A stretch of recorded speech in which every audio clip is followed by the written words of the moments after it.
Hello friend, welcome to my channel. আমি doctor Chandrakant. তো আজকে আপনাদের সায়াটিকা, সেই সায়াটিকা রোগের কী কী প্রিকশন রয়েছে, কী কী সাবধানতা অবলম্বন করতে হবে যাতে সায়াটিকা রোগ না হয়, আজকে সে বিষয়ে আলোচনা করব।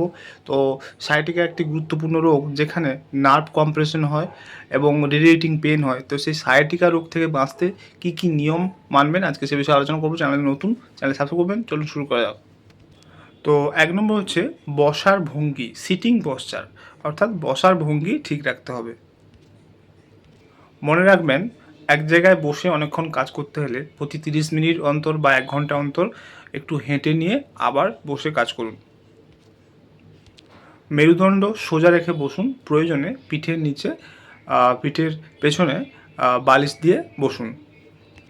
মাটি থেকে ভারী কিছু তোলার সময় কোমর বাঁকাবেন না, অর্থাৎ স্পাইনকে সোজা রেখে, সিদ্ধারা সোজা রেখে ভারী কিছু তুলবেন। শোয়ার ব্যাপারে শক্ত সমতল বিছানায় শোয়ার চেষ্টা করুন। পাশ ফিরে শুলে 2 হাঁটুর মাঝখানে বালিশ রাখতে পারেন।